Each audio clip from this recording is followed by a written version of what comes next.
বেশ কিছুদিন আগে হঠাৎ চোখে পড়ল বাজারে বেশ ইলিশ মাছ উঠেছে। অবাক তো হয়েছিলাম, এই অসময়ে আবার ইলিশ মাছ কোথা থেকে এলো রে বাবা। দুদিন পর খবরে জানতে পারলাম ট্রলারে নাকি অনেক ইলিশ মাছ ধরা পড়েছে, তাই ইলিশ মাছটা একটু বাজারে বেশি দেখা যাচ্ছে। ভয় ভয় তো কিনে নিয়েছিলাম 1 কেজি মতন ইলিশ মাছ।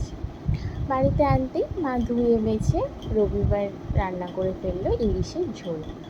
মা বলল, গরমটা ভালোই পড়েছে, সর্ষে দিয়ে ইলিশ মাছ ভাপাটা না খেয়ে পাতলা ঝোল খা, শরীরটাও ভালো থাকবে আর মনটাও শান্ত হবে। সেই রকমভাবেই রান্না করে দিল। ইলিশের যে কোনো রকম পদ আমার খুবই ভালো লাগে, সে ইলিশ মাছ ভাজা হোক বা সর্ষে দিয়ে ইলিশ মাছ ভাপা, অথবা কালো জিরে আলু বেগুন দিয়ে পাতলা করে ইলিশের ঝোল, সব রকমই আমি দারুণ তৃপ্তি করেই খাই। সে ইলিশ মাছ থাকা নিয়ে কথা আমার কাছে। যাই হোক, গরম গরম বাটি চাপা ভাতের সঙ্গে 2 পিস ইলিশ মাছ ভাজা, খানিকটা ইলিশের তেল আর এই পাতলা আলু বেগুন দিয়ে করা ইলিশের ঝোল নিয়ে বসে পড়লাম।